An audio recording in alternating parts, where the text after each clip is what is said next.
Welcome to the city's first town hall on the expansion of the Radiation Exposure Compensation Act, or RECA. The program now extends compensation to individuals who lived, worked, or attended school for at least 2 years after January 1st, 1949, in designated zip codes in our region who have developed certain cancers. I want to thank our panel of experts for joining us this evening. They will walk us through the RECA program, outline eligibility requirements, and explain the application process. We're honored to have Don Chapman and Karen Nickel with us tonight. They co-founded the nonprofit Just Moms STL after learning that they live less than 2 miles from an underground burning landfill containing Manhattan Project radioactive waste at the Westlake landfill, alongside additional concerns at the adjacent Bridgeton landfill. Their years of tireless advocacy have made a tremendous impact on our region, and they've now launched a community outreach initiative to ensure residents are informed about RECA and have the support they need to navigate this process. We're also joined by Kristen Sorth, Director and CEO of St. Louis County Library, and Brent Trout, Manager of Library's History and Genealogy Department. The library has undertaken an amazing effort assisting residents filing RECA claims by providing research tools and helping locate documentation for individuals who lived, worked, or went to school in the affected St. Louis and St. Louis County and St. Charles County zip codes. They have also generously partnered with my office as we work to educate city residents on how to best support eligible applicants moving forward. Our panelists will begin with an overview of RECA, and afterwards we'll open the floor for questions. If you'd like to participate in the question and answer, please raise your hand once the presentation concludes, and you'll be brought into the meeting individually to ask your question.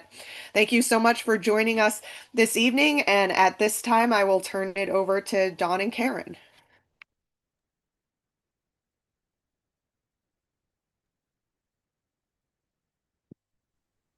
Hello, everybody. My name is Dawn Chapman, and Karen Nickel is on as well. Welcome and thank you, President Green, for hosting this town hall tonight. This is a very special town hall for us as we get to, for the first time ever, present the Radiation Exposure Compensation Act to the city of St. Louis.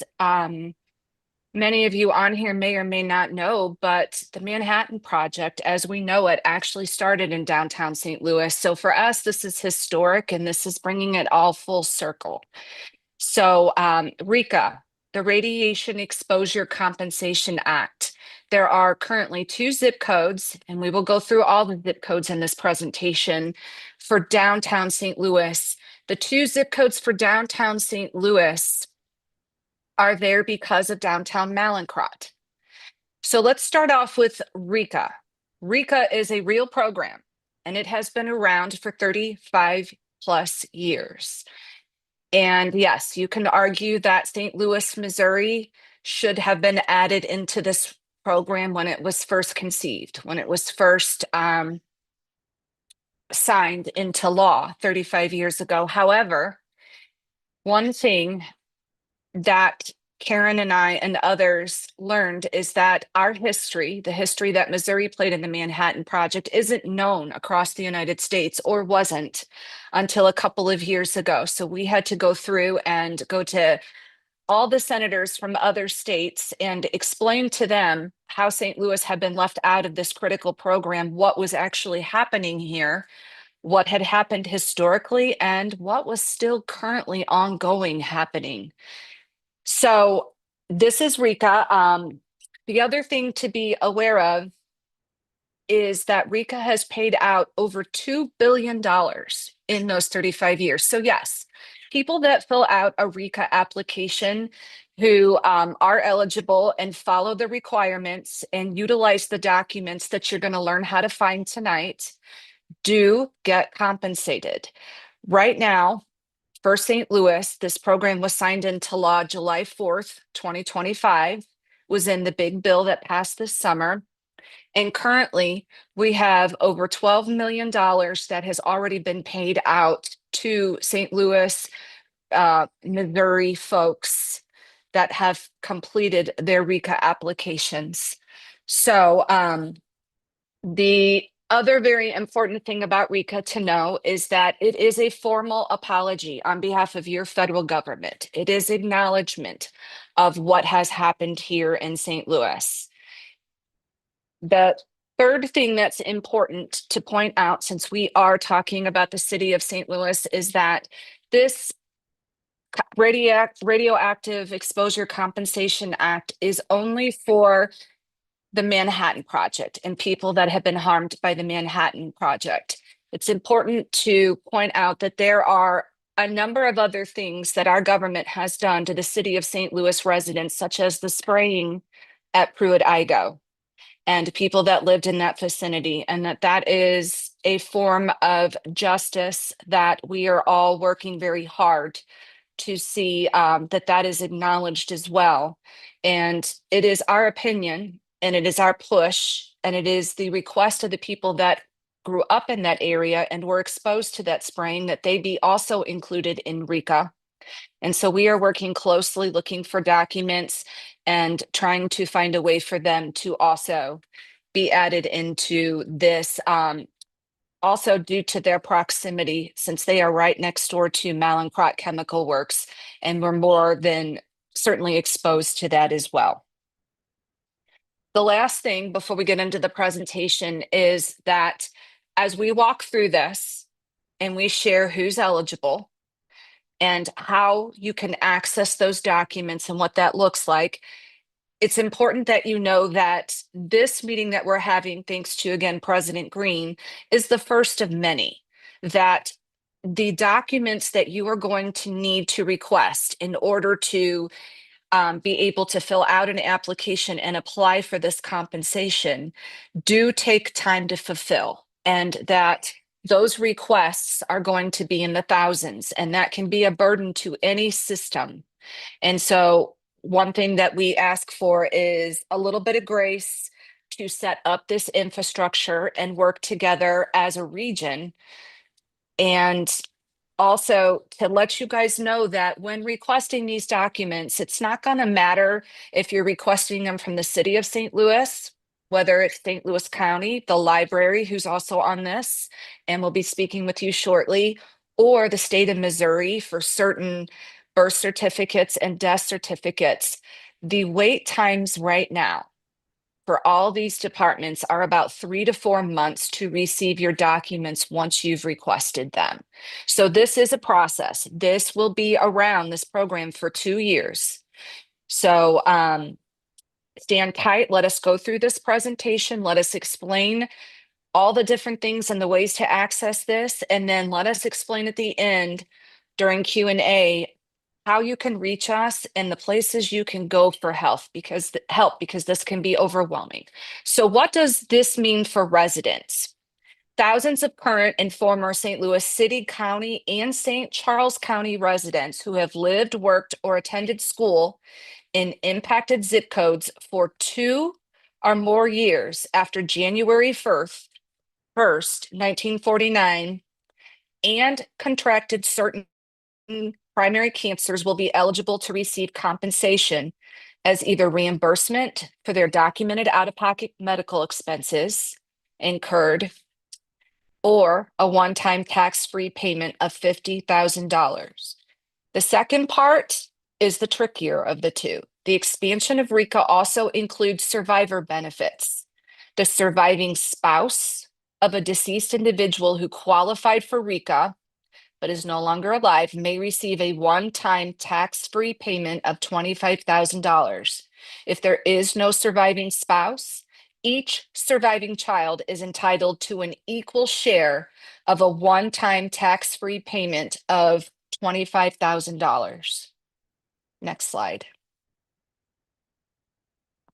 Okay. This is the zip codes in St. Louis County. You have to have lived, worked, or went to school in one of these highlighted zip codes for 2 or more years. It does not have to be 2 years back to back. Okay, so you can have lived in one, moved, and then lived again, or went to school or worked.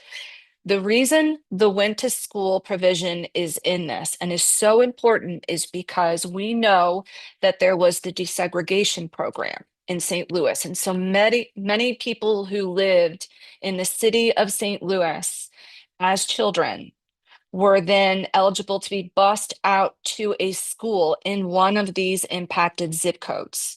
And so they qualify for RECA because of that. Next.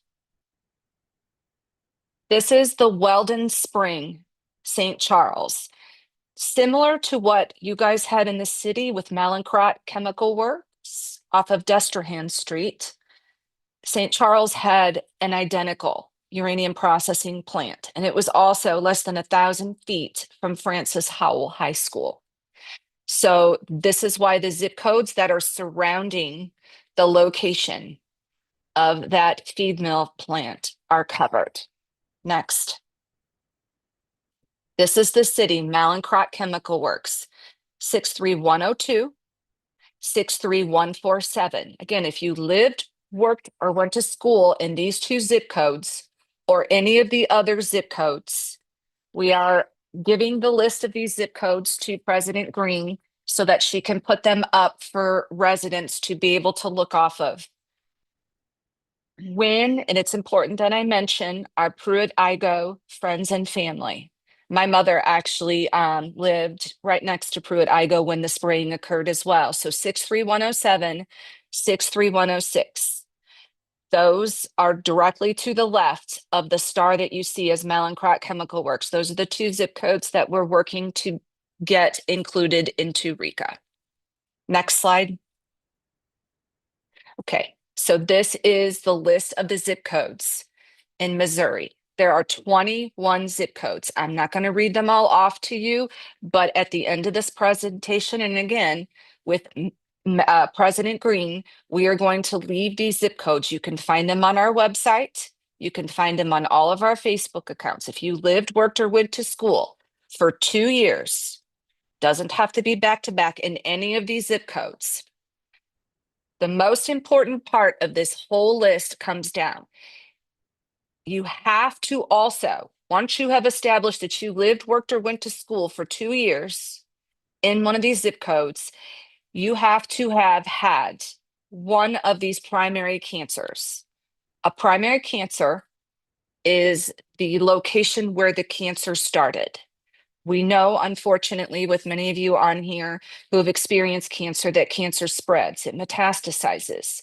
What they are looking for is the location that it originated in, the actual organ. So those cancers have to have an onset of at least 2 years after the date of initial exposure. That's why that 2-year provision is there. You have to have lived, worked, or went to school for 2 years. And then after that, come down with one of these illnesses. Multiple myeloma, lymphoma, cancer of the thyroid, breast cancer for male and female. Yes, men get breast cancer. Also, it is not specific to the type of breast cancer, it is just breast cancer. And yes, you could have the BRCA gene or any other gene, and it doesn't matter. If you had breast cancer and you meet the qualification for the 2 years in those zip codes, you're eligible.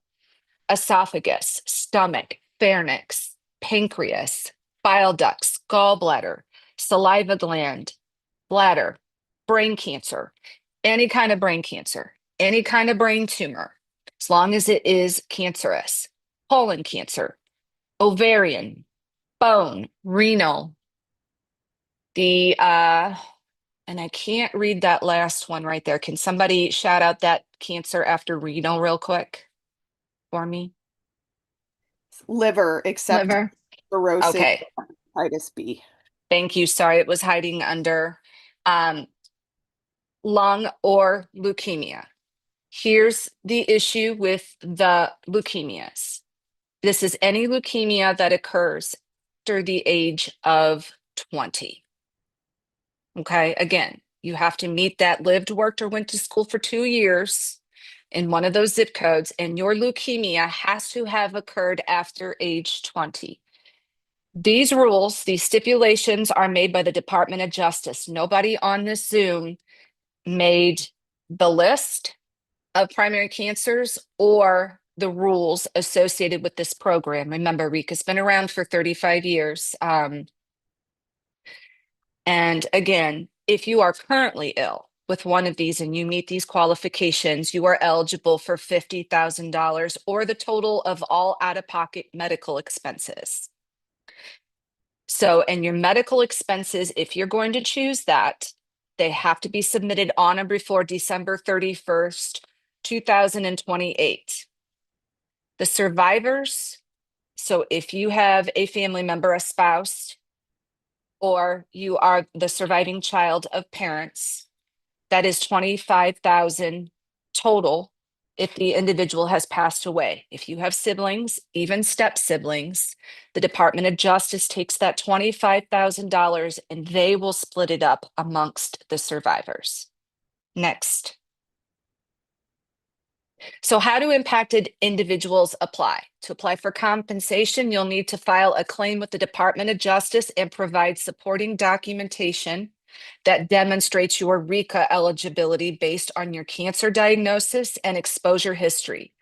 At this moment, the forms have to be physically printed out and mailed in. You can download the form from the Department of Justice RECA website, Senator Hawley's webpage, St. Louis County RECA webpage, or RECA-MissouriResources.org. At the end, there will be links to where you can go. We will make sure that President Green also has the form to download off of any of the sites that she puts them on.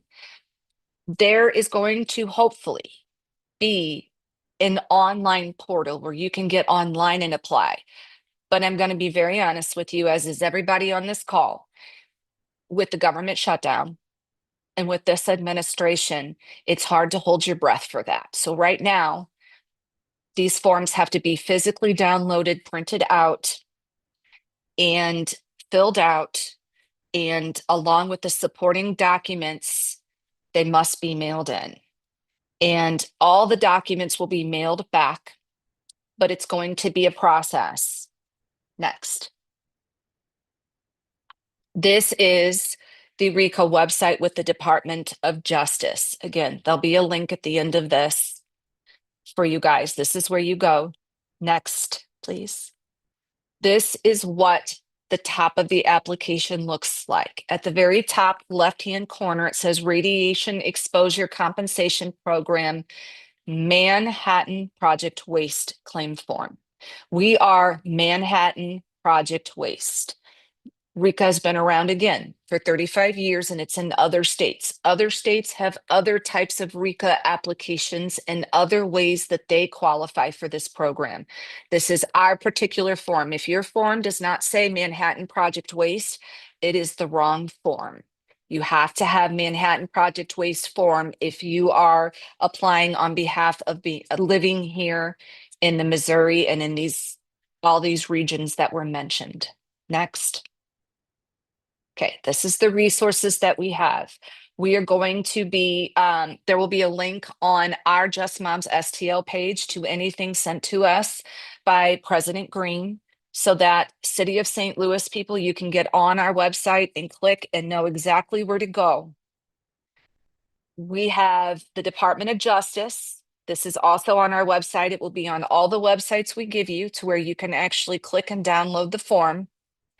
We also have the Pink Angels Foundation. Dr. Chantel Jones has opened a location that can assist people in getting access to the applications and filling them out. So you can actually make an appointment with Pink Angels.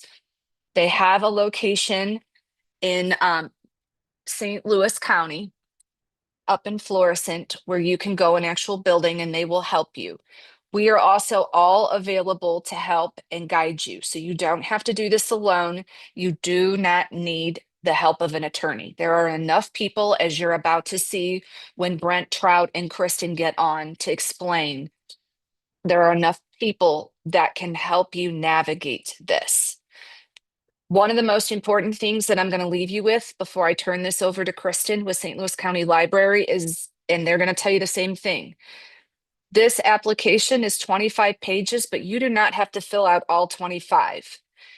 It feels very thick, but it is not. If you will take a deep breath and you will read through this application multiple times and familiarize yourself with it, you will find that it does walk you through step by step exactly what you need to do. There are also, you can come to us, the Pink Angels, or the St. Louis County Library. There are places you can go to access this application if you do not have access to a printer or you cannot afford to print this out or whatever.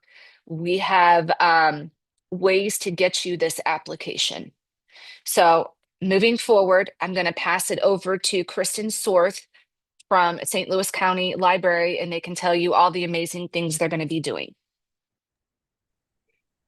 Hi, everyone. I'm Kristen, and I'm the director and CEO of the St. Louis County Library. And we're so pleased to be part of tonight's virtual information session on RECA. And we're thankful to President Green for hosting this session. We are completely thankful for Karen and Dawn. They are the most amazing people on the planet and have been fighting this fight for a very long time.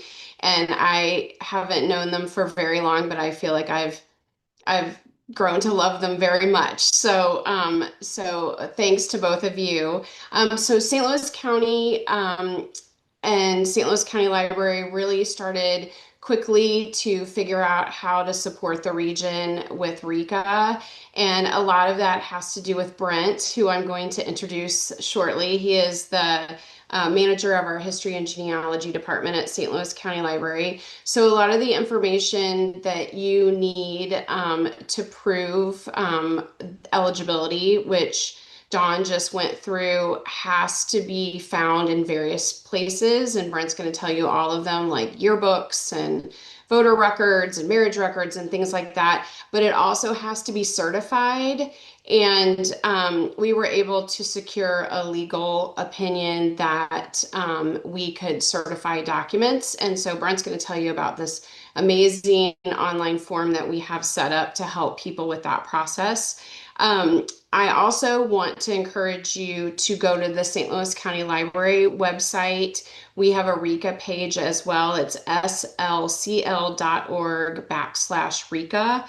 And there's a ton of information there. And there's also a link to a previous virtual session that we hosted, and Karen and Dawn were on there, as well as St. Louis County government, and Senator Josh Hawley's office was on as well. And the question and answer period is included in that. So I am going to turn this over to Brent because he is amazing and has all the information and a lot of slides. So many slides. All right, let me share my screen here, folks. Okay, so big question is, how can the St. Louis County Library help with RECA claims? So if you are watching this and you are in St. Louis, you may not know this. You can actually get a card with us as well. Now, you don't need a card for us to help you. We'd love to help everyone, but having a St. Louis County Library card will give you some benefits, and you can also get some free printing, which will come in handy with the RECA forms and all that good stuff. So how can St. Louis County Library help you?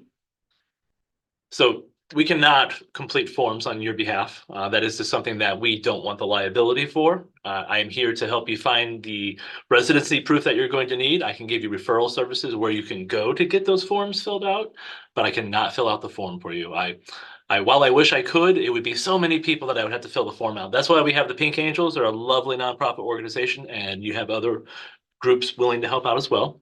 So we can assist with residency documentation. So as mentioned by Karen, you have to prove 24 total months of living, working, or going to school in one of the impacted zip codes.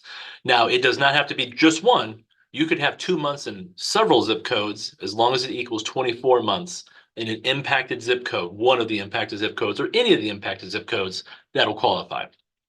And so I always like to say that everything that we're working off of is what we've been told by the Department of Justice. So we are in constant communication with the Department of Justice to make sure what we're providing is what they're saying that we should provide. So everything we're doing, we're going off of their ends there. So we will also provide a free printed copy of the application. So stop by one of our branches. If you can make it, please don't take a whole bunch. Just take what you need there. You also get free $5 print credit where you can print more if you need that. And we will also certify documentation that we can access. So I'll explain what that means, but it's a process we started at all of our branches. So we're always here to help. All right, so here is our portal, as Kristen mentioned earlier. So that's going to have a lot of, and it's not just county resources, it's going to have several city resources as well, because quite frankly, a lot of the people that live in the county have city backgrounds, and a lot of people in the city have county backgrounds. So it's kind of a cross there. And it's really just a space that's curated with a bunch of RECA stuff. So that's where we're constantly putting new items, new tutorials, and that's where our RECA online lookup requests residency documentation forms located. We'll talk more about that. So I'm going to repeat myself a whole lot because I'm a former education professional. And so if I say it a whole bunch, that means it's important. As Karen said, first thing I want you to do, get you a form. Either download it, read it on your computer, your Kindle, get a paper one, however you like to read, and just at least read the form 3 times. And I really mean like digest it, get into it, because it's going to tell you. It's actually, when I rank government documentation, this is like an 8 out of 10 on ease. So it really spells everything out, all the rules, all the things are there. So remember, you are part of the Manhattan Waste Claim, and the other projects like downwinders, uranium miners, they do not apply to you unless you were downwind in one of the nations, in Utah, Arizona, one of those places. And like we said, you can get a form at any of our library branches, and they can be printed off from several sources, and you get $5 free print credit with your card. So I'm just going to run through the form because I've worked with so many folks, and I know that this form can be very daunting, but it's so easy. So I kind of like to equate it to, it's like a choose your own adventure book. So part 2 is always going to be the person who's sick. The claimant is the person who has suffered from cancer. So a lot of people get confused with the claimant being the person filing it. As a survivor, you might say, well, I'm the claimant. It's always going to be the person who is sick. So make sure you fill out the person who became ill on that information and then go on to the next part. Then we determine what relationship do we have to the said person. So is it you? Are you a self-filer? So as you go through the different processes, it gets increasingly more difficult, or at least it wants more documentation. So self-filer, are you filing as a surviving spouse? Are you filing as a surviving beneficiary, a child? Or are you filing on behalf of an estate or as the trust? So determine who you are in relation to the claimant, the person who was sick. So self-filer, this is your base level entry here. You're going to need your birth certificate and you're going to need your marriage certificate, documenting all changes of name. Now, I hate to say this, there's a patriarchy thing. Gentlemen typically don't need these in these cases because their name didn't change. So if you were married and you have a different last name than what's on your birth certificate, you're going to have to supply that marriage certificate. And by the way, every time it says something is required, it truly is required. So they wouldn't put it on there unless it was required. And a lot of folks will say, well, can I get it notarized? Actually, they don't want it notarized. They want it certified or original. So if you do have these original documents lying around, probably in a trunk somewhere like me, you can just grab those and send them on. And by the way, you get your documents back after the end of this process. So are you filing as a surviving spouse? It's going to ask you questions here. So if your spouse is still alive, you are not a surviving spouse. That will be a self-filer for your spouse. So just go through there, answer the questions. As a surviving spouse, you can see that the list of required documentation has increased significantly. So you're going to need the birth certificate of the person, the claimant, the death certificate of the claimant. And by the way, always recommend getting the long form death certificate from the state. It's usually, I'll explain this more, but it has more information and it'd probably be more helpful to you. Marriage certificate. And yes, if the claimant was married multiple times, you will need to find either a divorce decree or a death certificate of those marriages. The reason being is that you have to prove you are the surviving spouse and that there's not another spouse out there that would have claim to this. And by the way, if you are filing as a surviving spouse, you have got to have been married to the person for over a year or more. It can't just be like a 3 months or a 3-week marriage. It has to be a little bit longer to establish. And then you can see you'll need your own birth certificate, your marriage certificate, documenting your other marriages, and divorce decrees documenting the end of your other marriages. So, and all these things are attainable. So don't let all these documentation requirements, like we said before, you're welcome to get a lawyer. I wouldn't recommend doing it. You've got this. We can do this together. So, are you a surviving child? So they are taking in natural children, adopted children, stepchildren. I get this question a lot. Are they taking in grandchildren? Other projects have. This project has not expanded to grandchildren, so that is not one there. And we have someone we work with all the time named Danielle from the county. Since she couldn't be here tonight, I have to say this on her behalf. You cannot ice out your family. So if you are filing and you have a bunch of siblings, you can't just leave them out of this. They will find out, and that's fraud. And nobody wants to commit fraud with the government. They'll find out. So you can see here as a surviving child, you'll answer these questions, and then bam, there's even more documentation that's required. So where this is expanded is you're documenting all of those things, the previous marriages of the person involved, but then you have to document yourself and your siblings. So are all of your siblings alive still? If some of your siblings have passed away, you have to document they've passed away. Do you have siblings who have changed their last name? You have to document that as well. Now, it's not the end of the world if you can't. Families are family. Sometimes things happen. Let's say you're not talking to certain family members. The Department of Justice will get this done. It would just expedite it if you could get this information for them. And remember, they're really asking for this stuff. Now, obviously, you can request birth certificates. Birth certificates are oddly public in a way in the state of Missouri. So if you have an interest in the relationship, if it's a family member, a sibling, you can request a birth certificate for them.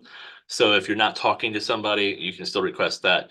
Marriage records are oddly, once again, kind of public in Missouri. It's kind of a weird thing, but you can get all of these things if you have to. The only thing that you'd be missing out is there's a section of the form where you need them to sign something. So exposure. So we're getting closer to that residency. It's going to have all the zip codes that we previously talked about on this presentation. You need to check the ones that you've been in. Now, just because you checked it does not mean you have to document it. You're just documenting all the ones you've been in, and then you're going to write the town and dates present. Don't stress about being accurate. You don't have to be like July 6th. It just kind of ballpark it. They're not concerned so much about the accuracy of like the month or the day.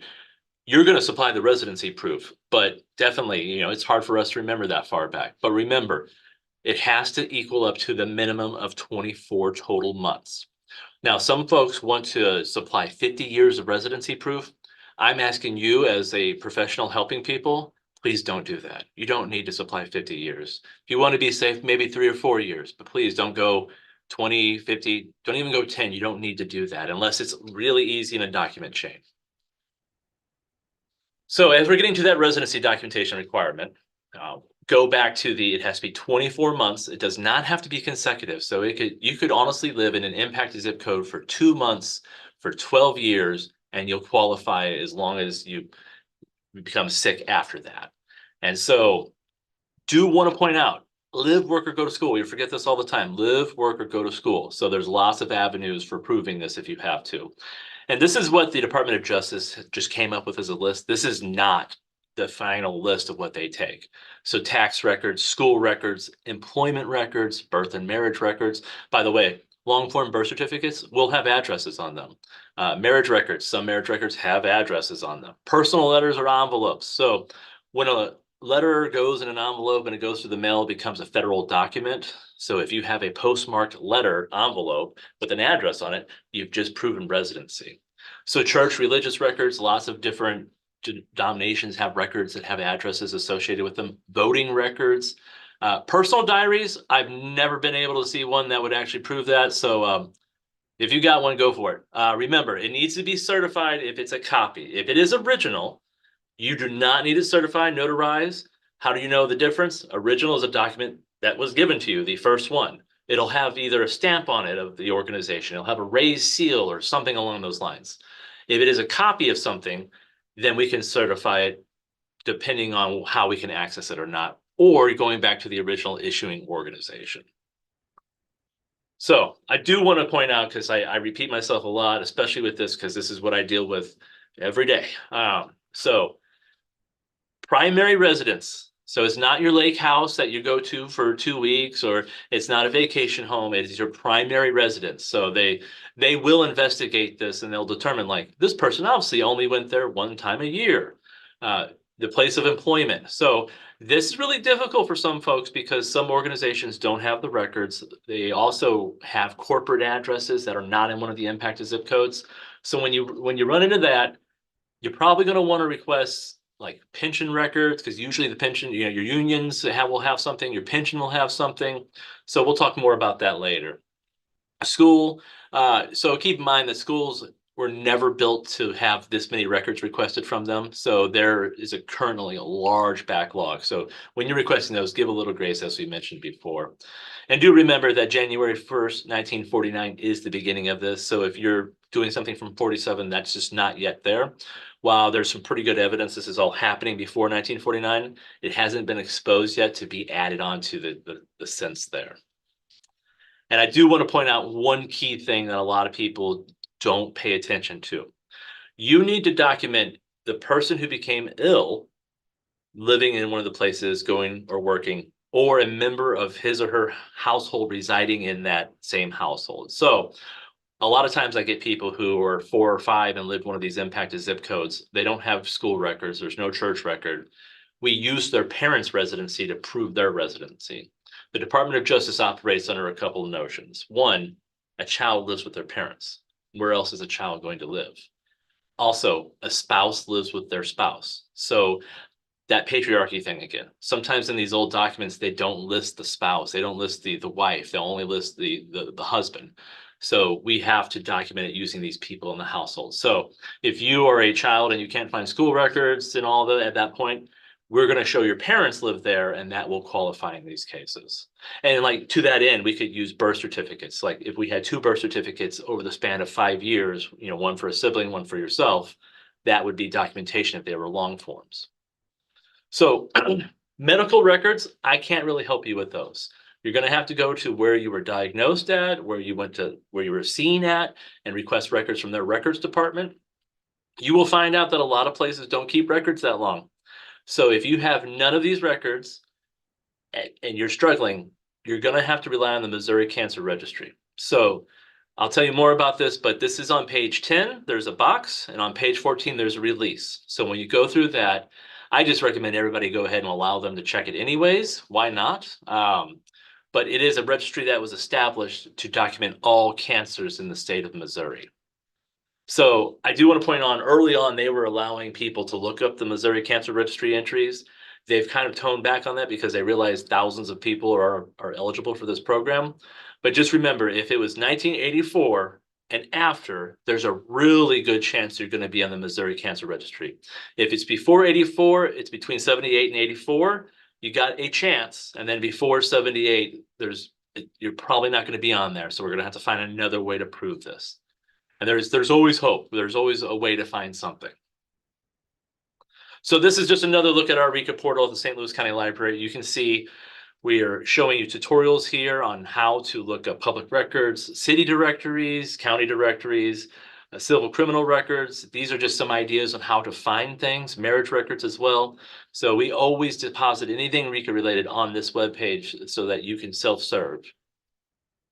So I do want to talk about the residency documentation lookup request. So that goes straight to my department, and we tackle them every day, thousands of these. So we will attempt to find information for you. Now, we have to have a reasonable notion of what we can get. So like I said, I can't get medical records. I can't pull death certificates that are past 1974. I can't pull any birth certificate ever. They're just oddly only family related in Missouri. But I can find some other sources. I can't pull voter records for the most part, but we'll tell you that information if we can't pull it for you. So you go to this on our RECA portal, complete a residency documentation lookup request. We're looking at 2 to 4 weeks on a turnaround right now. It all depends on how things are going. We will fulfill it in the form of an email with attachments and a certification letter. So you don't even have to come see us in person to get a certification cover letter. You're going to read somewhere on that application where the certification letter needs to be in ink. We've made a special arrangement with the Department of Justice. You do not, in our case, have to have that. They realize that that's just not feasible for thousands of folks. So let's take a look at that form. So I'm asking you very, very polite when you fill these forms out, do oversupply information. I don't need stories about cousins and uncles. I just need lots of addresses, time frames, maiden names, fathers that you lived with, mothers you lived with, overshare in that aspect. So you can see your name there, email address, phone number. We need the email address, obviously, to email you back. We need the phone number to call you in case we have to ask you something for clarity. We also want to know the full legal name of the person that we are working with. So you can actually fill this out for yourself or for someone else. And as you can see there, list all name changes, list the full legal name of any spouse, other people in the household that might help with documentation. So like I said, if I can't find you as a child, I'm going to look for your parents. So please supply all this information. I also have a box on there that asks when you were diagnosed. And I need to know that because if I supply you residency proof after that date, it's not going to be valid for your claim here. So tips, please provide as much information as possible. It will minimize the back and forth time, and it will give us better odds to find your proof. So they're looking for proof of residency for 2 years. Please you don't have to send me every address and then request, oh, give me 5 years for this one, 5 years for this one, 5 years for this one. We will supply you with about 3 to 5 if we can find it. If we can't find it, we will tell you, and then we'll say, hey, you should try this. You should try this. There are certain things that you will have to request that we cannot request for you. And please, if you fill out one in person, online, and you come in person, please don't ask us about, like, I submitted that. What's the status? Please don't call and ask about it. You can call and say you didn't get it. I'm going to recommend you search your spam. That's probably where it went. So like I said, 2 to 4 weeks. If you don't see something back in 2 to 4 weeks, check your spam box. It's going to come from an slcl.org email address. So just want to go back to what we mentioned earlier.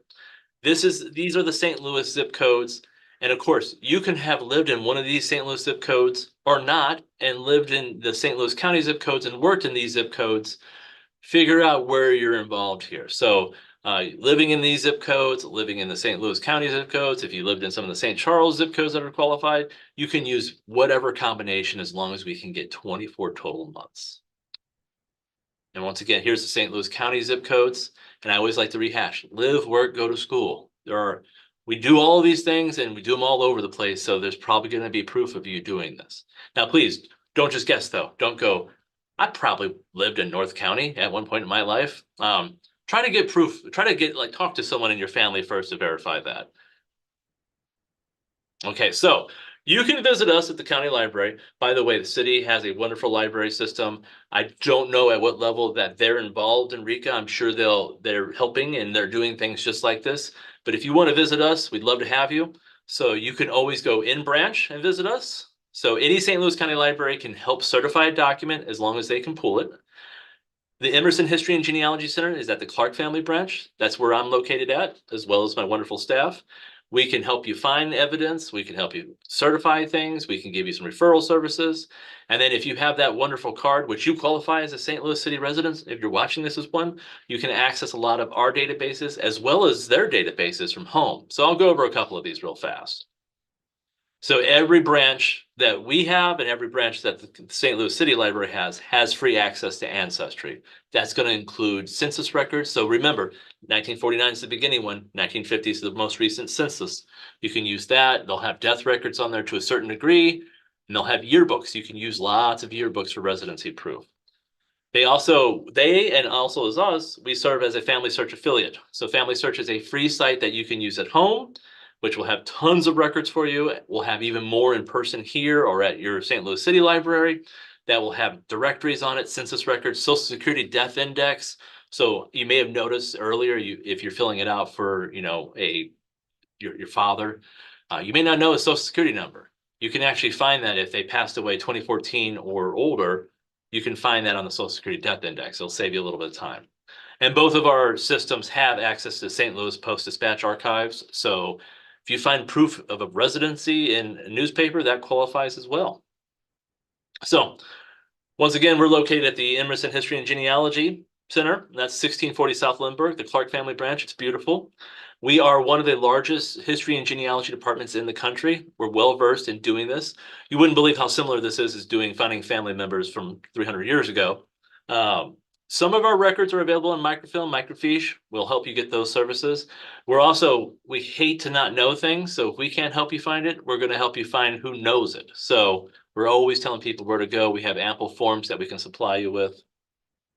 So we have a digital archive that we've been establishing all sorts of RECA evidence on it for you. You can look at city and county directories on it, and there's an example right there. If you didn't know what a directory was, it's basically the phone book before it was the phone book. Back in the day, no one had any privacy as well, so they wanted to know what you did for a living, who lived in your household. So it's always going to be usually the head of household, sometimes the spouse. Show you, and this is what we're using as primary evidence for most residency cases. We also have a large cache of St. Louis and St. Louis County yearbooks. As you can see, here's my most requested one, John Goodman. Who can resist? Dan Conner, come on now. So this is what the digital archive looks like. So you can see county directories, St. Louis city directories, yearbooks, newspapers, all sorts of things. Go on there, give it a quick look. If you see something, you can easily put it in your RECA lookup form and we'll certify it for you. Or you could come in and pull it yourself and we'll certify it as long as we can see that we can find it. So once again, if you have a library card from our system, and some of these will be present from St. Louis City system as well. St. Louis Post-Dispatch collection, and there are the years there. Historical St. Louis Post-Dispatch, newspapers.com, Heritage Quest, some more of those public records. Death certificates are available online from 1974 and older in the state of Missouri, so you can actually pull those and print them. They are long forms, so those are very helpful. And because I can access it as well, I could certify that for you. Directories, census records, church records, legal records, it all depends. Personal property tax and personal real estate tax, you can find those usually 2012 and more recent. Okay, certification. Just want to go over this very briefly. Every document that's not original needs to be certified. We can certify here at any branch in our system, any document that we can access. So if you come in with your grade card, your report card from your 5th grade, I cannot certify that because I cannot find that anywhere on the internet, but I'm sure you did well. So this can be done in any branch. I do want to point out that wait times may vary. Library land's busy. We're always helping people with so many different things. So please have a little grace, just take a seat. Somebody will be with you right away. Just let them know what you're there for though. So when you do the lookup request form with us online, everything will come with a cover letter. And I'm going to show you what that cover letter looks like so you're not surprised. If you're at a branch, ask an SLCL staff member to certify the document for you. So I do want to point out, if you bring in your yearbook from, let's say, I don't know, McClure North, 1974, we have that online. So if you bring it in and show them, they can see, oh yeah, this is online. They'll certify it for you. But if we don't have it in our digital archive, they're going to say, I can't certify this for you. What we're asking is, if you like, you can loan it to us. We'll certify it for you on the spot. We'll digitize it, and then we'll get it back to you. No cost to you. That'd be great. You can also donate them to us. We love that too. So you can always inquire more. This is what the certification form looks like, and this is a very important element I want to talk about. If you look at this image here, you're going to see the attached record containing blank number of pages pertaining to yada yada. If someone gives you a certification form and it says 6 pages, you have to submit 6 pages. The Department of Justice will see that and go, where are the other 2 pages? Where are the blah, blah, blah? So be very careful when you're requesting your medical records. Tell them exactly what you need it for, because I've seen cases where it's been this attached record containing 2,500 pages, and then you have to submit all 2,500 pages, and nobody wants to do that. So you can look in the application. It'll tell you very precisely what you need for medical records. So I also want to point out, when you get this from us, remember the claimant is the person who was sick. We will sign it. The pertaining to is the name in the document. So we're not going to put different names in there. The name that's inside the document. Okay, so repeating myself once again, we can only certify things that we can pull up. We cannot certify medical records from your doctor. That's so private in the state of Missouri and in the nation. School records, those are super private as well. We can never certify any of those school records. The only thing I can certify is a yearbook if I can get a hold of it. So If you have those items, please make sure that you're getting them certified from the person give them to you. So every document will require a different certification letter, every type of document. So if I'm giving you 2 yearbooks, that's going to be 1 certification letter. It'll say 1972, 73, if it's 2 directories. But if I'm giving you a yearbook and a directory, make sure you're getting 2 certification letters. The print copy has to match the original source. So please don't modify it in any way. Don't zoom in. So it's just that we're trying to document that this was an actual printed item that was published and circulated. And as I said before, this takes some time sometimes. Sometimes there's not a line, sometimes there's a line. We're we're trying to help everyone as much as possible. So please have a little grace. All right, so here's a little FAQ that I've put together from millions of questions. So if you are a patron who utilizes a homebound service and needs documents certified, how can me or our department or St. Louis County help? Please do the lookup form. We will just email them to you. If you don't have an email, please generate one. If you can't generate one, please find a niece, nephew, brother, uncle, anybody who has an email address and work together. Is a copy of the signed letter sufficient? Yes, we have talked to the DOJ. We have shared this with them and told them our plight. And they said, you know what, that's a very good idea. Go forth. The organization I received my documents from did not certify them. Can you certify them? Can I pull them? Then I can certify them. If I can't, you please contact the organization again. So when this first started, no one knew what RECA was. And so people weren't certifying things. Now everyone just about knows what RECA is. Like, and they'll probably say, it's for one of the RECA things, right? Or they'll say like RECA or RICO. Just tell them that you need it for RECA. Can these documents be notarized instead of certified? No, it actually says don't notarize this. The only thing that can be notarized is an affidavit, and that's your last ditch effort of basically you're just making a statement that's notarized that you lived in this zip code or you had coworkers who knew that you worked at this place for X amount of years. Nothing needs to be notarized. Here are some St. Louis City resources that I put together for the meantime. We will expand upon this, and of course, as the city expands their RECA coverage as well.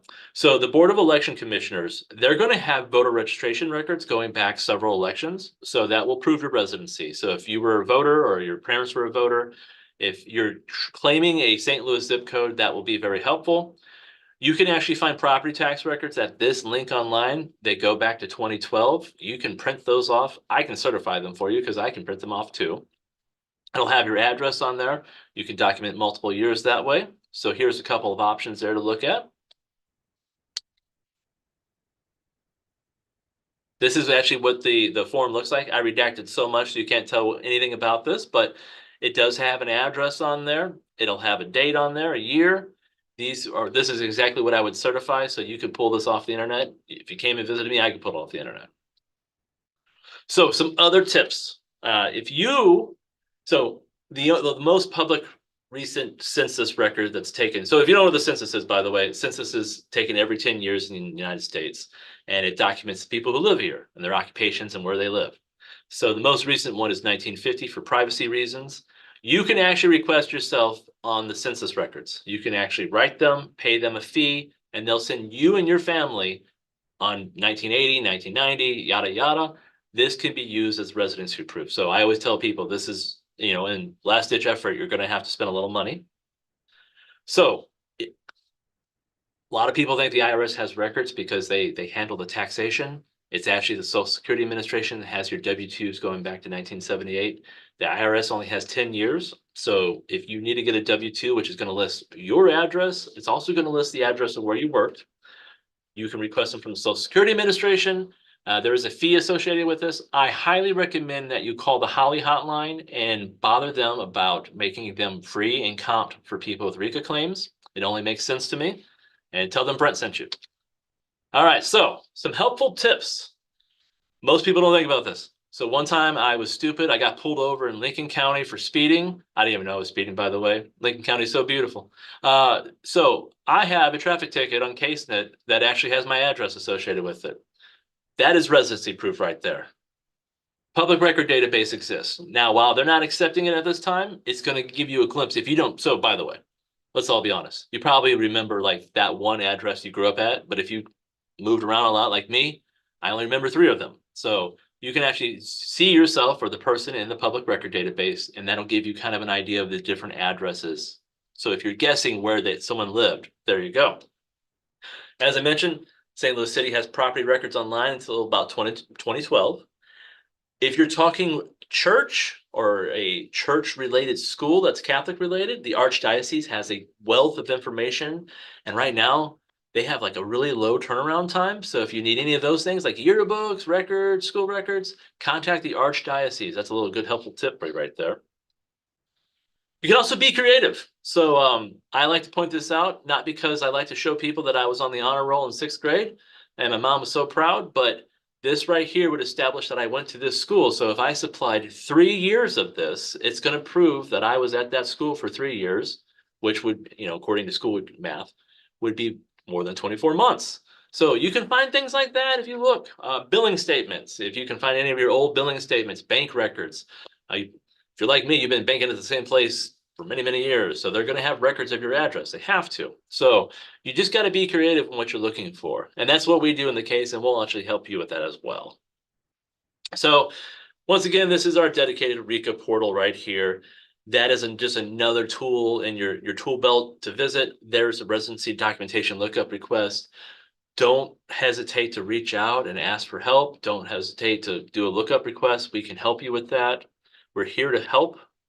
I do want to point out, so you're going to be requesting a lot of vital records if you don't have them. For me, the best way is Vital Check. So you can just go in there and request all the birth, death, marriage records, and they'll ask you verifying information. But please, if you're going to, make sure you're using this site, Vital Check, or whatever site is on the Recorder of Deeds or Marriage Records Department of wherever you're looking. So there is one that looks just like this. It's called U.S. Public Records. I mean, it's identical to this. They charge you a $125 service fee and then $35 to request the records. And what they do is take your $35 and go to Vital Check and just put the records in for you. So don't pay someone $125 to do what you can do for much cheaper. Please don't get scammed. I don't want it to happen. So I do want to point out, I know Karen shared this earlier, but the reason why I always like to share these is that I want you to look at how many pending and approves and how many denials have taken place. So you're not alone in thinking that you can't trust like the federal government. Like, they're not out to deny you. Some people will say they're just going to find a way to deny me. No, look at these. No one's been denied yet. Everyone's being approved. And so this is historically this is the current one right now, but let me show you the historic data. Ever since all these projects have started, 74% total have been approved. That's great. So, I mean, they're out here, we're out here to help you. They're out here to get you money, and to acknowledge that they did you wrong. So please, don't think that you can't do this, and don't think that they're just going to find a way to deny you. It's very important that you just get the documentation, read the application. You can do this. We can do this together. Here's our contact information there if you need to contact the St. Louis County Library. There's our website as well. I put some more information here. There is a RECA Missouri Resources for St. Louis City unique link. There is the RECA hotline. Call them all the time if you want with the questions about RECA. If it is something government related, also, there are many different cancers that don't qualify. There are autoimmune problems that don't qualify. They need these stories. Call them. Let them know. Be like, why doesn't this qualify? I want this to qualify. There are other zip codes that should be qualifying. Look, these people, they represent you. Call them. Give them a piece of your mind. I mean, be nice and polite, but obviously, let them know how much more RECA can be doing and expanding. So that's pretty much what I got right here. Thank you so much for listening to me today. And we're always here to help here at the St. Louis County Library.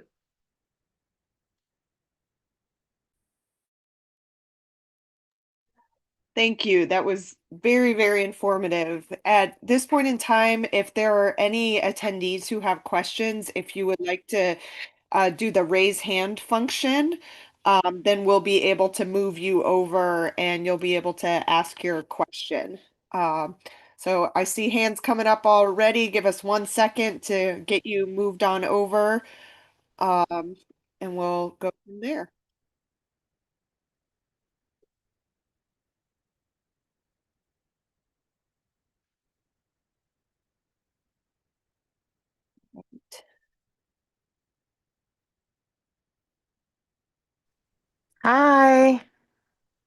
Hello.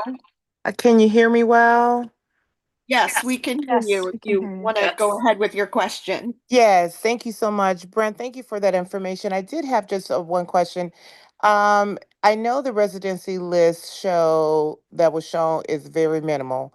Are utilities and bank statements okay? Because the reason I ask that is because I received all of those documents electronically that were available online. They were not mailed to me. Is that okay to use, and would those be considered originals? So they're okay to use because they were generated online. That's a copy, unfortunately. So you would need to contact the company and see, and I guarantee they're gonna be like, "What are you talking about?" You're just gonna have to explain to them that you need this in a certified form. So if you just went in their office and they stamped it for you with an ink stamp that just showed paid or something along those lines, that would be better. So here's the thing that we didn't mention and we normally mention all the time, just way things flow. Submit the documents. They'll follow up and say, hey, this isn't good enough, or we need this, or we need this. If you ever have that question, I'm obviously like, I'm not saying just submit anything, but in this case, you could submit those documents and wait for follow up. But judging by what I've seen so far, I would at least get a paid stamp put on there by the utility company or contact them. So if you look in the application, it tells you what a cover letter is, and it basically just says it needs to contain this paragraph here. That's how we generated ours. We sent the application over to the legal team and they generated one. So if you had something like that from the utility company, that would be very helpful. And I guarantee, honestly, like you probably wouldn't be the first person to contact them. I'm sure they've already been getting contacted, but yes. So it's not original because it was digitally made and then you're going to print it off. It gets into murky territory there. In my eyes, they're original, but I don't think they're going to classify that way. Thank you, Brent. And one last question. And I appreciate Clark Library. I came over and I was assisted, but in the area that I was living, I rented the home for 5 years, and it appears that the owner's information was listed in those books. What else is there another option for us to do for that for those individuals who have rented homes or in those areas where our name is not listed? So it's going to be looking through those other sources. So I would say if you were working at that point, W-2s are going to list your address on there. So requesting them if you can find them.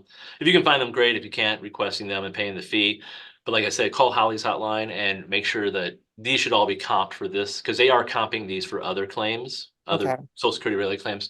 So if you're working during that period, if you voted during that period, the voting records are going to help you out there. Of course, if you went to school. Now remember, like vice versa. So when I said a child can claim off of their parent's address, you could, in theory, claim off of if you had a child in school and your home address was on their school records, you could actually use that as well. Okay. Okay. Thank you. Of course. Right. Thank you. Can move over our next person.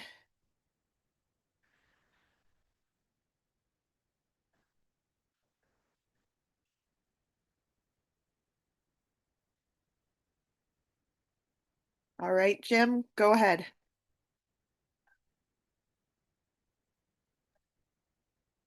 You might be muted.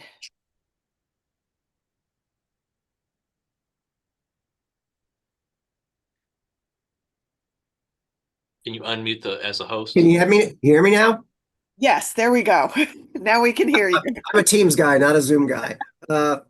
Yeah, I think I have everything completed, but I kind of want somebody, is there a place I can go to have it looked at to say, yes, you've got this complete? And secondly, I want to ask about the best way to send it because there's a lot of personal information in it and just sticking 96 pages in an envelope with a stamp and to a PO box and hoping it gets there seems kind of, yeah, should I send it certified mail or can you send it FedEx or?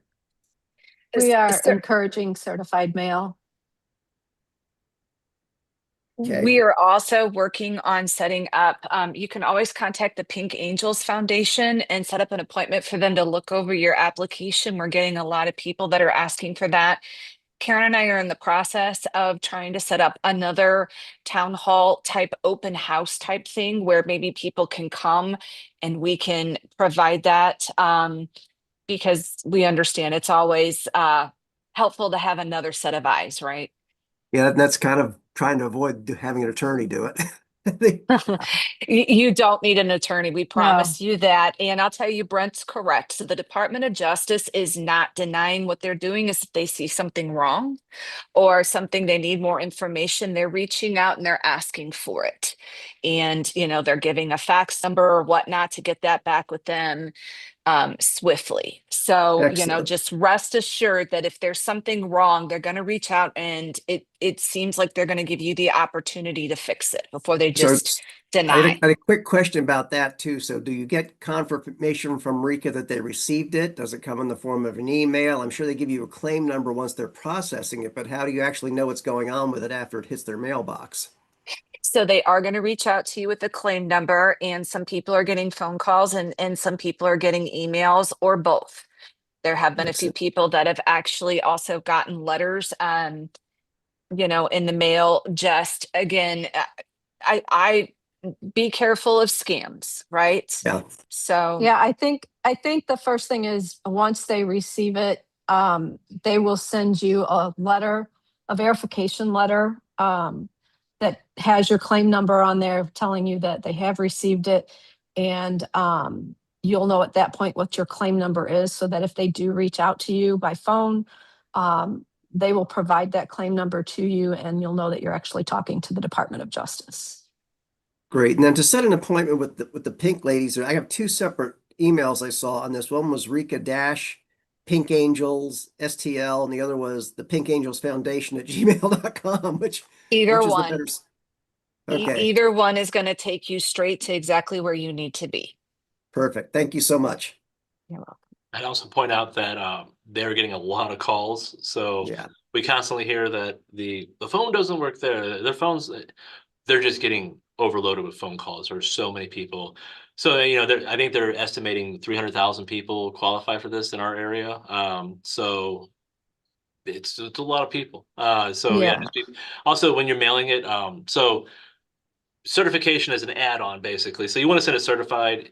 I personally like people are sending it as fast as possible, like overnight. I wouldn't. I would just send it priority if you get a chance. The certification is going to make it so someone has to sign for it, and when they sign for it, that's your proof that they received it at that point.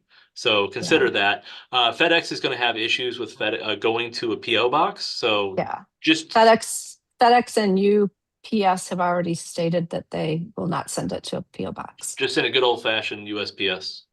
Yeah. And be looking for information to come out about Dawn and myself working on setting up some office hours and, getting out there to help other people that need some help with their applications. Great. Thank you. And just a moment of housekeeping. If your question's been answered, if you could please put your hand down so we don't keep trying to move you over, that would be wonderful. And then it looked like our next person up was Evelyn. And if you want to unmute yourself and ask your question. Yes, ma'am. Thank you guys so much for hosting this town hall. First of all, I really appreciate it. So I'm originally from Florida. My family, I moved to St. Louis like 2009 or 8. So I'm kind of relatively not super new to the topic, but it's just still learning about it.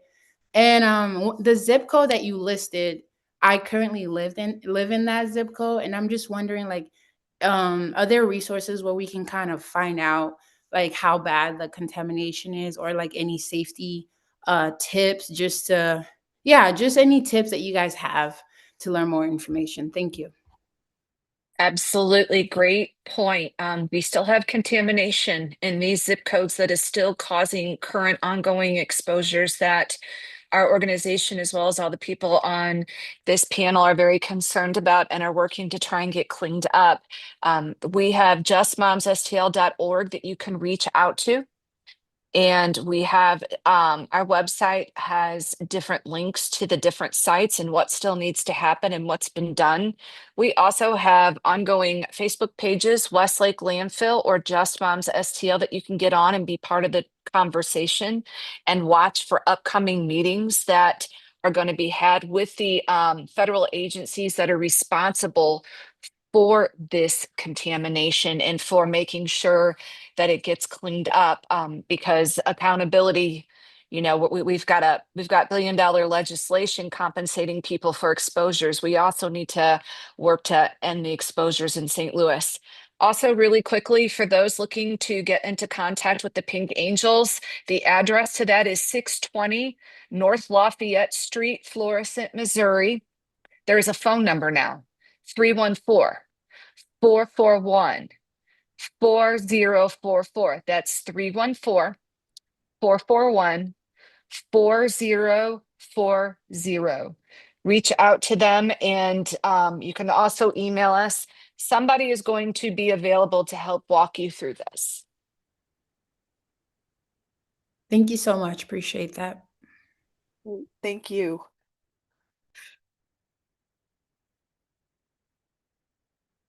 Our President Green, everybody else has declined to be a panelist. Okay. So I see there are some questions in the Q&A. If our panelists are able to answer those, that's great. If not, maybe President Green, if you could give them the email address to our office to make sure we follow up with any questions that people haven't had answered. Yes. First off, I do think Janice does have a question. She's a panelist already, so she should be able to So ask. should be Good good. evening. Can you hear me? Yes. How are you? Oh, okay. I have two questions. One I put in the chat box. Well, will taxes be taken out of this? So no taxes will be taken out. Okay. And the second question is, I know quite a few seniors who have lived in that area. So how can I, ensure them that their documents will be confidential? A lot of seniors are very private on their documents and everything. So how can I really ensure or give them, certainty that, their stuff won't be compromised or what have you? It will be safe. Mhm. Boy, that's a tough one. It As is. Brent mentioned, it is a barrier. And you are correct. We are hearing that a lot. And um, one thing that we could do is get with Senator Hawley's office and Representative Bill and have them do some sort of a presentation on that and ideas. But the reality is the certified mail is still the best option because that's going to let you know that it wasn't tampered with and then it got where it needed to go.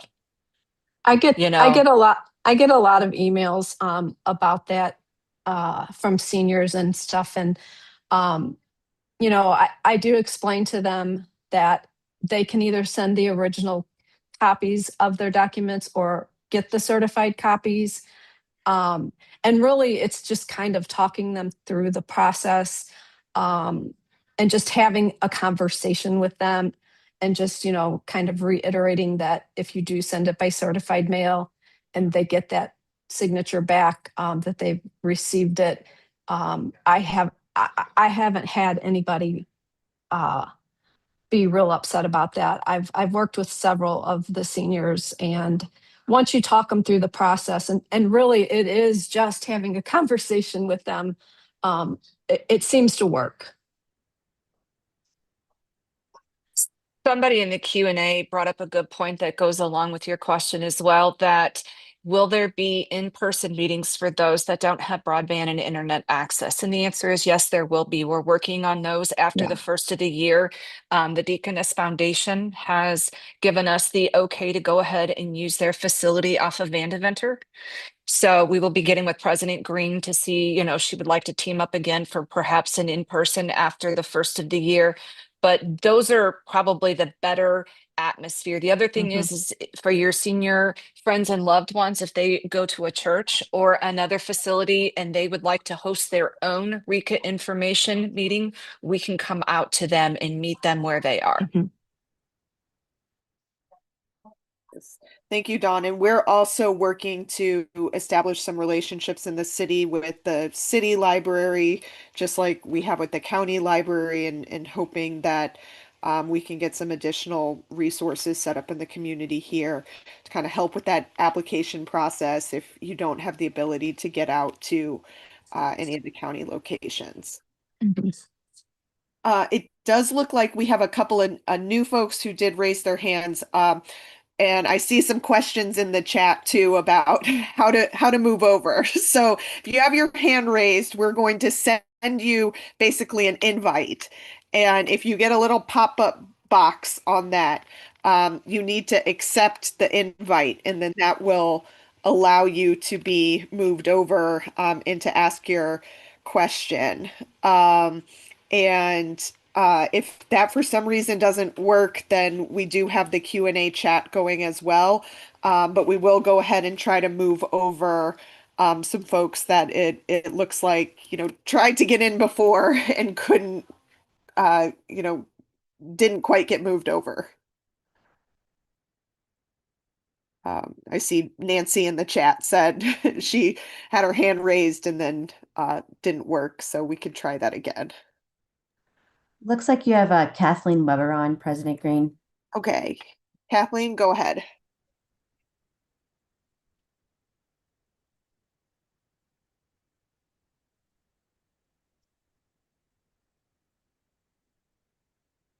Kathleen, you might be muted. There should, if you go into the lower left corner, there is a place to unmute.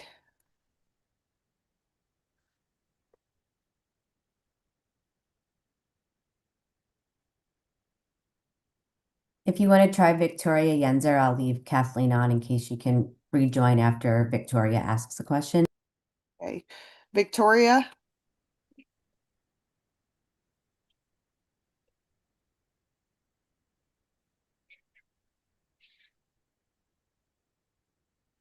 Let's see, I might be able to unmute. I don't seem to have those capabilities.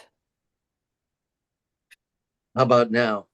Now you're good. We can hear you. Okay, obviously I'm not Victoria. It's my wife's account, but I have a pretty easy question for you. I have never been a resident of St. Louis County or St. Louis City. I'm a resident of Franklin County. I commuted for a couple of years full time to Umsel, which is in one of the affected zip codes. And I also worked at the IBM data center in Hazelwood, which is also in one of those zip codes that are listed. And I certainly have at least 24 months in those categories. Is there a possibility that I would be an eligible candidate for this? You are definitely eligible for the work requirement. Both are, you're correct, in an eligible zip code. The other part of the eligibility would be the documentation of the 2 years working there. And did you have one of the primary cancers that's listed? And if you did, then yes, you would be eligible, and we would encourage you to fill out an application. Yeah, unfortunately, I have two primary cancers. I'm so sorry. Yeah, We're hearing a lot of not just one primary, but two 2 primary, and 3, yeah. okay. Which is a red flag. So just to reinforce that being a resident of St. Louis County or St. Louis City is not a requirement. No. But No, sir. No. I wasn't quite sure when when you listed that as living, working, or school. But most of the topic naturally has been because of talking about verifying residency. I have never been a resident of St. Louis County, but I've spent a lot of time in those zip codes affected. So, Well, again, we're all so sorry, and you're correct. You do not have to have lived at these sites. You meet the work requirement, and that work requirement was put in there and fought very hard for people such as yourself, because Yeah. you did incur exposures working in That those environment. areas, and we want to make sure people such as yourself could receive the justice that you deserve. well, appreciate all your efforts. Thank you. You. John Fagan. Mary? Yes, hi, can you hear me? Yes. Yes. Yes, thank you so much for doing this. My question is really for Brett. When you talked about the vital records and you said don't be scammed, when you said scam, did you mean in scamming in that you'd be paying too much or scamming that they would take your information? Because that happened to us today. My brother went evidently to the wrong site. We had a thing and I don't know what he put in, but anyway, he called me and said he paid 125 for both anyway, two different ones. My family has 4 cancers. It's crazy. Sorry. So that's US Vital Records probably. A lot of people are getting hit with them because it looks very official. I don't think they're taking your information and doing anything fraudulent with it, as far as we know. They're just charging you a service fee to then pay Vital Check the money. So what I am telling people, if it happened today, call your credit card, debit card provider. You could email them and just be like, this is fraudulent. I want to cancel this. Keep the $35 for the filing, and then if they won't, call your credit card company or whoever you bank with and tell them that you did not authorize these charges. What did you mean keep the $35 for the? So what they do is they take a service fee and then they actually file a vital check on your behalf, essentially. So Oh, that you're actually paying a service fee and then you're paying a fee for the actual record itself. So it right. may have been, if it was 125, then the math there, but if it was Yeah. 125 plus 30 or whatever, they're just taking that 125 of a service fee. So Oh, they took 125 times 2 plus the service fee. yeah. So Unbelievable. that's why every presentation I do, like I always warn about it because people are getting out there. And I do want to point out that some vital record places, so always verify through the department or county or city that you're getting records from. They will actually have a link to what they approve of. But also there will be some that actually request that you do get something notarized. Sometimes that's a sign of a scam as well, so don't let that happen. But as far as we can tell, these basic ones are just getting you for money. They're not getting you for your personal information at this Okay. time. But then again, I mean, who knows what happens later down the road. But as of what we see now, they just want to rip you off. All right, great. Thank you so much. I'm going to let my brother know and also I want to tell you, I was at your library today, Clark, and John helped me and my friend and I, and he is wonderful. We got all kinds of documentation of our presence in the area. It was Fantastic. painless, and he did a fabulous job. So thank you all so much. I really appreciate it. Happy to hear it. Thank you so much for the compliment. Thank you. Bye. Thank you. Jordan? Yes, thank you so much. Thank you, President Green, the County Library, Pink Angels, and especially Just Moms for letting Congressman Bell's office be a part of tonight. This is so important to the congressman and all of his constituents. I just want to make sure that everybody has our contact information. Our office has a team of 7 people that are able to help with any of your issues with the casework. And that phone number is 314-955-9980. I'll repeat that one more time. 314-955-9980. If you have any trouble, please give us a call. We're also available to do in-person meetings down at our office on 1190 Cole Street, 63101. Thank you so much for your help and for letting us be a part of tonight. Thank you. Then looks like we're going to see if any of the remaining folks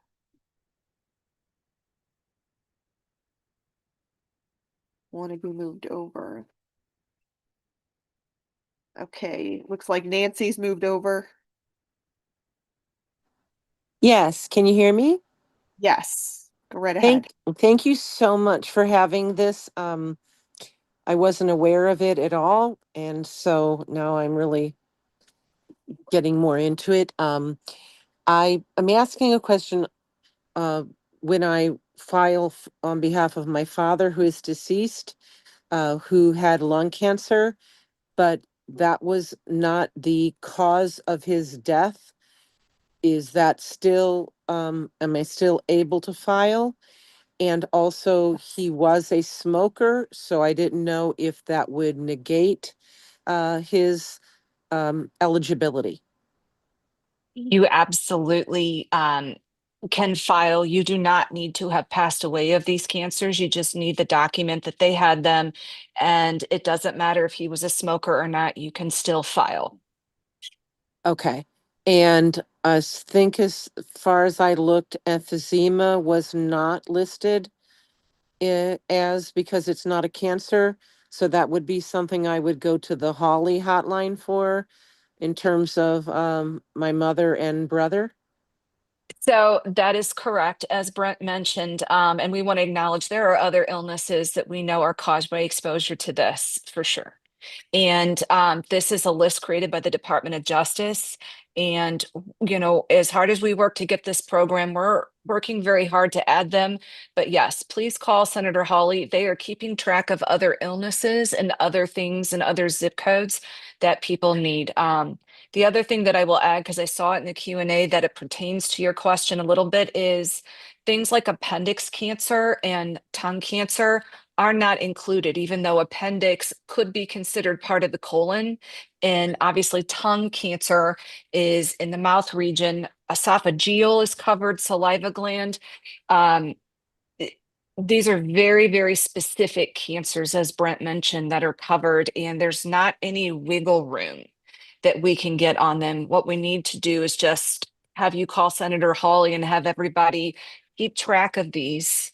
But please follow us because we're working on different ways that we can add pressure and get things like that considered in the future. Okay, great. And then also for myself and my siblings who, thank God, have not been diagnosed with any of those yet.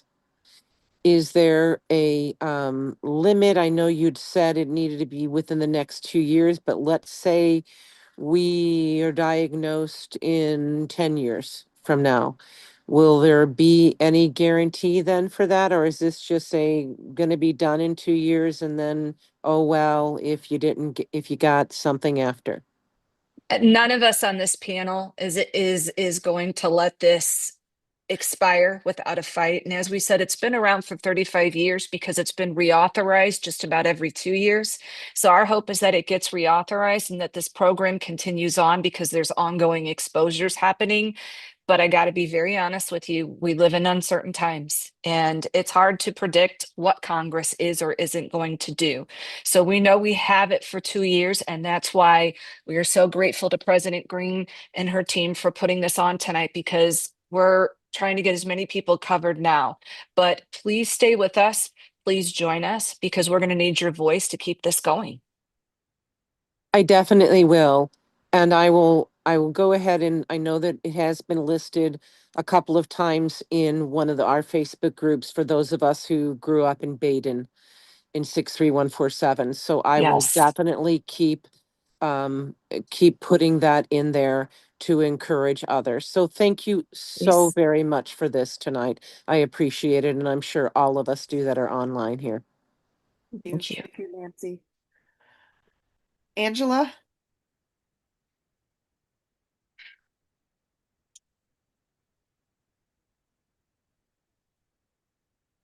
You. Hello. Yes, we can hear you. Okay, hi. Hi. Thank you for this information, vital information that we're receiving tonight. I have a quick question. If you have a sibling and you all haven't talked in over 10 or 15 years, I don't know where she lives. How do I go about this? That's a great question. And will it hold? Okay, I have my information. Only thing I have, because I was looking at my mother and father, both of them are deceased. And I was looking at, I found something with her social security, but I haven't talked to her in over 15 years. I don't even know. I'm assuming she's still living because it's just me and her. And no one, knocked on my door or, told me anything that she's deceased. But I don't know where she's at. And when I fill out this information, the packet, by me not knowing her situation with that whole minds up, because I have everything. I'm the oldest, she's younger than me, but I have the death certificates, the marriage certificates, everything, because both of them are deceased. He had lung cancer. So I need to know, by me not knowing her information, where she's at, would that hold up my process? So Go ahead. So you would just need to list her with any other information you might have about her, but you do need to list her name and last information that you do have, and the Department of Justice will take it from there. Right, but only thing I'm asking, like, okay, so say for instance, I have all the documentations that I know I will get compensated for it, but by me not with her information hold me up. You understand what I'm saying? It Like, could. It could, because they're going to attempt to look for her, but it is the government. They have other ways of finding people. And but it could also not. I mean, we don't know how long they're actually spending trying to find these people, but Brent, as he pointed out earlier when he showed that graph, they very much want people to be compensated. They are not denying claims. So I cannot imagine they're spending hours and hours trying to track people down. But, again, if you do the best you can and give them as much as you do have, it will make that process more swift. right, okay. I was just wondering, because like I said, I mean, it's sad to say I'm even saying this out loud publicly, but it's just me and her, and I'm by myself, because I don't know where she is. She was she's sick, addicted to, out here in these streets, Oh, and I don't know where she's at. So it's like, how they say no news is good news. I don't think Yeah, she's deceased, but I still don't have yeah. where Well, she's at, if she even in St. Louis. You know what I'm saying? we So sure, I don't understand. want to Yeah, we say that I'm the understand. right. So I don't want to put down, like he said, that's false. That's fraudulent. yeah. If I be like, I'm the only child, even though I don't know anything where she's living, where she's at, because I'm truly not. We both are natural children, but I just don't know her whereabouts, and it's Well, been we're like Yeah, so 15, 20 years. sorry. We're Yeah, so so yeah, sorry, and we're sending much love and hugs your way. This can be a very painful process. It really can. And so, westlakemoms@gmail.com, even if you just need to talk about it, right? yep. Because it's painful and it's hard and it's bringing up the past. So, again, love and hugs your way. The answer is do the best you can, and we will certainly be praying for a swift turnaround for you. And one thing I would add on is that I always encourage people. So, we're submitting a bunch of these documents. Not everything is cut and dry sometimes. So I always encourage people to write a little narrative and include that in Hmm. their application. So in this case, I would say, I haven't seen my sibling I don't know where she's at. She's in a situation. This is the most recent information I have. Right. Go forth with that. You spell it out sometimes. Like, even some folks, I like what some folks are doing, like they're an attorney and saying, Exhibit A, this is my birth certificate. Exhibit B, this is this. However granular you want to get, but definitely many cases you'll have to supply some kind of narrative just so you can say these things to the people, so that these are human beings reviewing your application. They're not just like robots that are like, oh, B, you're delayed. So they'll understand. I'd also add that, I mean, I have several people that have come to me with this kind of issue sometimes, and sometimes we can find people and help expedite it, because ultimately they do want to supply, they want to give the beneficiaries the inheritance, the surviving people.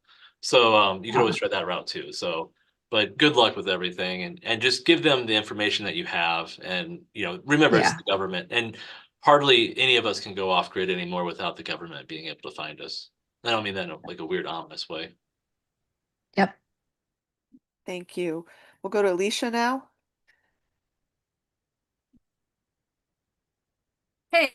Hey, I just wanted to say thank you guys for hosting this. I honestly, so I have some other rare diseases, no cancers yet, hopefully, we'll see. But I went to Francis Hall High School, and the joke was like, don't drink the water, you'll glow. But we were teenagers, so we thought it was funny. So it turns out it's not so funny. But I have several rare diseases, and I think without your encouragement, I would not have sent a message to Holly's office. But I have it here in front of me and I typed it out while you were talking. So I'm going to hit send on that. And it very likely may not amount to anything, but at least I'll feel like I sent the message and did the thing. And I don't think I would have done that without your encouragement and all the work that you all have done. So I just wanted to say I appreciate you. That means a lot to us, and That we're so does. sorry. None of our family's illnesses are covered either, nor Nope. Karen's illnesses, nor her family's. And so it is painful, and we get that. But there is a process to add more. And it's hard to talk about it right now because there's so many questions, but we tell you this, there is so many great medical institutions and communities coming together right now in St. Louis to come up with a way to add these illnesses. So there is hope. Be Okay. hopeful. And if you want to be part of that, we can use your help, even Yeah. behind the scenes, trying to figure out ways to reach people and encourage them and working with this. So please Yeah. email us at westlakemoms@gmail.com and we're happy to pull you in. Okay, great. I'll send you an Yeah. email too. The stories you. matter. The stories matter. I mean, that is a lot of the reason why we ended up with RECA is because of all the stories that people shared. Okay. Can you drop that email in the question, the answer question part, the Q&A? Yes. Okay, thanks. Great. Next up is Colleen. See, unmute. Yep, Unmute. I got you unmuted.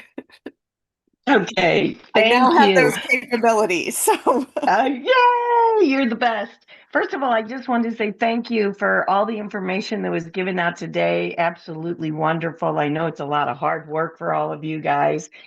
I was born and raised in St. Louis, and I moved out in 2006. I was not diagnosed until 2009. Now, my thing is, and it was breast cancer, and I came back to St. Louis. When I now lived in Florida, I always went to my clinics for all of my tests, and nobody ever diagnosed me as having cancer. Till one day I noticed a crease, and I called my gynecologist in St. Louis and said, I think I have cancer. He thought it was funny, but he scheduled an appointment for me to come in, and he wasn't able to get me. It was December of 2008, and he brought me in January of 2009.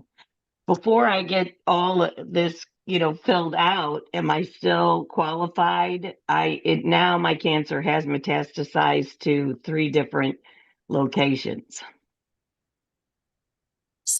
So you lived here for 2 years. You moved to No, Florida, Oh no, ma'am. correct? I was born and raised in St. Louis, and Okay. I lived in St. Louis until 2006 September. I Okay. left and moved to Florida. And in my time here in Florida, I just went to clinics, And you and were then diagnosed. no one ever diagnosed me here. And one day I got out of the shower in December of 2008 and saw a crease on my breast. And I called my doctor in St. Louis because no one ever said anything here. And Yeah, I'd been to right. clinics.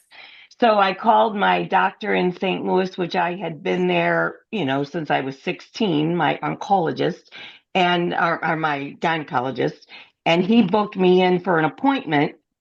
Being December, he couldn't get me in until I think it was January or February of that year. And right straight from the airplane, he booked me to come into his office, and it was breast cancer, and has moved now to 3 different locations: the lungs, the lymph nodes, and the liver. But So my idea would be, because it's 2008 to 2009, that's 2 years after. No.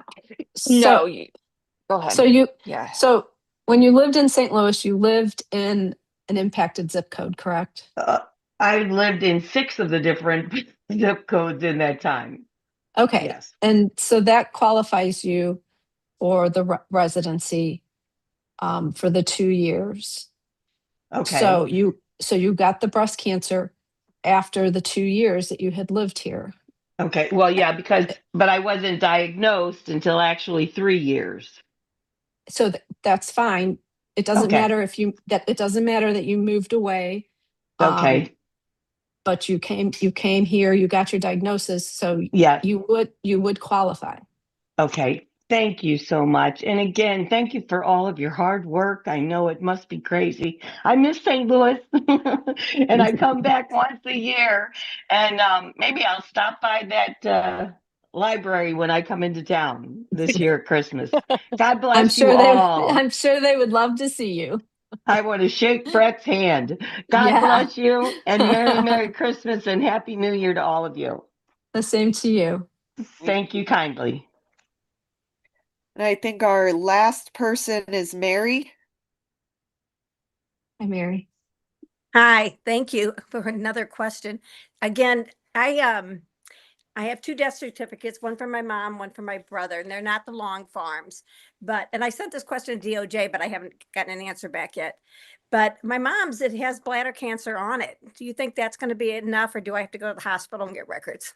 That's good. Nope. As Okay. That's long as good. that's, and is that a certified, even if it's a Yeah, short, I got it in then you're Berkeley. good.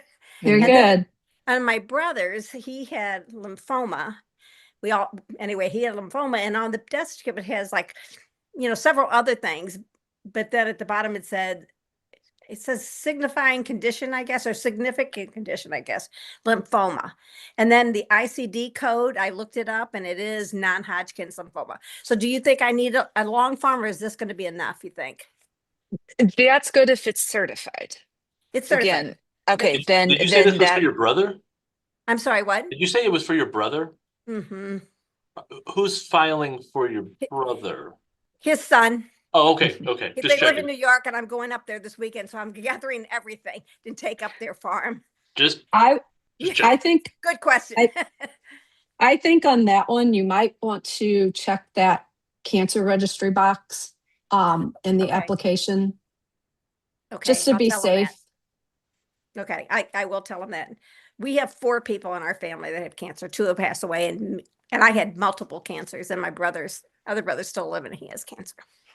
I'm so So sorry. yeah, me too. But I feel like I'm gonna actually contact Holly's office because there's other things. There's so many autoimmune problems. there are. Please do. Yeah, so I will do that too. Anyway, those are my other questions. So Those thank can you be so much. just as devastating as the Yeah. cancers. They really Or- can, and difficult Yeah. to treat. So, Yeah. Godspeed. If you have Godspeed. if you need any other help, just email us at Westlake Moms Gmail. Thank you so much. I feel like I want to get involved with you guys. This is just amazing. Yeah. So thank you. All right. Thank You're you. welcome. And I want to just go ahead and thank all of our panelists as we wrap up today. This was very informative. And in addition to the live form questions, our panelists have also been busy answering all of the Q&A as well, which I know it's sometimes hard to talk and type at the same time. So you've been doing a great job this evening.